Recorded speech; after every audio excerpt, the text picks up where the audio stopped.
ನಾನು 40 lakh turn over ಇಲ್ಲ ಅಂತ ಹೇಗೆ ತೋರಿಸೋದು? ನನ್ನ ಹತ್ರ ದಾಖಲೆ ಇರಬೇಕಲ್ವ. ಹೌದು. ನೀವು 40 ಲಕ್ಷ ದಾಟಿದ್ದೀವಿ ಅಂತ ಸರ್ಕಾರಿ ವ್ಯಕ್ತಿಯಾಗಿ ನೀವು ನನಗೆ ನೋಟಿಸ್ ಕೊಟ್ಟಿದ್ದೀರಾ. ನಾನು ಇಲ್ಲ ಮೇಡಮ್ ಅಂತ ಹೇಳೋಕ್ಕೆ ನನ್ನ ಹತ್ರ ದಾಖಲೆ ಇರಬೇಕು.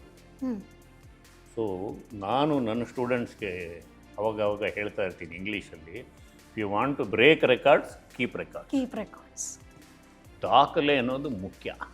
ಅತೀ ಸಣ್ಣ ವ್ಯಾಪಾರಿ ಅಂದರೆ ದಿನ ಪೂರ್ತಿ 2,000 ಆಗುತ್ತೆ, 3,000 ಆಗುತ್ತೆ ಅಂದರೆ ಓಕೆ, ಮೌಖಿಕವಾಗಿ ಲೆಕ್ಕ ಇರುತ್ತೆ. ಬಟ್ ಈ ರೀತಿ ಪೇಟಿಎಮ್ಮಲ್ಲಿ 40 ಲಕ್ಷ ಬಂದ್ಬಿಡ್ತು. ಸ್ಪೆಷಲಿ ಸಾಲ, ಒಳಹರಿವು ಸಾಲದ ರೂಪದಲ್ಲಿ ಬಂದಿರುತ್ತೆ, ಇನ್ನೇನೋ ಒಂದು ರೂಪದಲ್ಲಿ ಬಂದಿರುತ್ತೆ.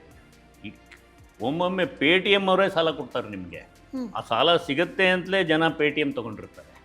ಆ ಸಾಲಕ್ಕೆ ಸರಿಯಾಗಿ ಸ್ವಲ್ಪ ಮೌಲ್ಯ ಬರಲಿ ಅಂತ ಆಟೋಮೆಟಿಕ್ಕಾಗಿ ಟರ್ನ್ ಓವರ್ ಜಾಸ್ತಿ ಮಾಡ್ಕೊಳ್ಳೋಕೆ ಅವರವರೇ ಏನೋ ವ್ಯವಹಾರ ಮಾಡ್ಕೊಂಡಿರ್ತಾರೆ. ನೀನು ನನ್ನ ಹತ್ರ ತಗೋ, ನೀನು, ಇದೆಲ್ಲ ತೊಂದರೆಗೆ ಬರುತ್ತೆ. ಇದೆಲ್ಲ ದಾಖಲೆಗೆ ಬಂದರೆ ಕಮರ್ಷಿಯಲ್ ಟ್ಯಾಕ್ಸ್ ಅವರು ನೀನು ಯಾಕೆ ಸಾಲ ತಗೊಂಡೆ ಅಂತ ಕೇಳಲ್ಲ. ಅದು ನಿನಗೆ ಸಾಲದ ರೂಪದಲ್ಲಿ ಬಂತ ಅಂದರೆ ಸಾಕು.